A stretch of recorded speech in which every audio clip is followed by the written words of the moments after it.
bring in Fox News contributor Leslie Marshall and Dean of Pepperdine University School of Public Policy, Pete Peterson. Welcome to you both. I want to put this New York Times Siena poll up there because it kind of shows these numbers we've been talking about with Anita. Nominate Biden, 45%. Nominate someone else, 50%. If you're a Democrat and half your party doesn't want you to run, Leslie, it's a bit of a pickle. Well, then I guess Donald Trump has that same pickle because all the polls show that Republicans between 44 and 51% don't want Donald Trump to run. I don't put stock in the polls, and Joe Biden and Donald Trump aren't going to run or not run because some polls say so. Also, as a Democrat, I think it's funny that a newspaper is putting out people that they would like to run against him. And you may have a handful of Congress people that are saying, oh, we need to have more competition. But that's just not going to happen. That just doesn't happen with the incumbent. That's been our history, and we're very slow to change our history. Of course, it's not just a newspaper, it's the New York Times, and the Democratic Party kind of runs on the New York Times. And when the New York Times says the half the party doesn't want you, and you're in the incumbent president, it's trouble. Pete, your thoughts? It is, Trace, but one of the things I find so interesting about this poll is it's actually improving some of the results that we've seen from recent polls by Democrats toward President Biden. Just about a year ago, we might forget, but CNN had a poll of Democratic voters saying 75% didn't want Biden to run.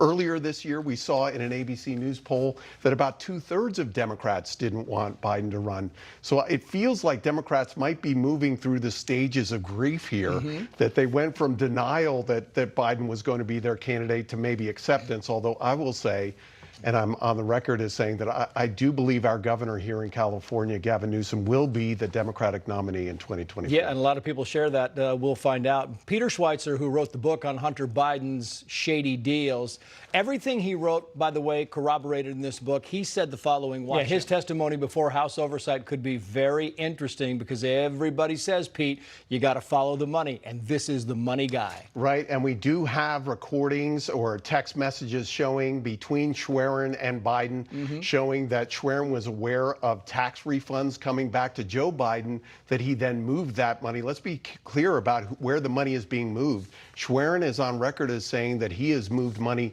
from Joe Biden's account into Hunter Biden's account, and in that, I think he becomes a very important source of information here. Yeah, indeed he does. Leslie, your thoughts on this? I mean, it just gets a little bit deeper and deeper. I know my kids aren't Hunter Biden's age, but I certainly give them money, and I see money change hands in families, and I guess when you're in politics, that's not allowed. There's a different set of rules. Look, we have testimony that's going to come up. I'm interested, and I think the world's interested in what's going to be said. But let's just be honest and put this where it is. Republicans just need something or a reason to impeach the president. They're going to impeach him no matter what, and the reason is because they need to save face and because they said they were going to do that, and I don't think it's going to help them. It didn't help my party. I want to put this up. This is from the Gold Star families. We saw this yesterday. I want to play one more soundbite because all 13 families, they got about 10 seconds for each. All 13 families are really disappointed that President Biden has, one, made excuses for Afghanistan, and two, not given them any respect for their loved ones dying. And that Cheryl Rex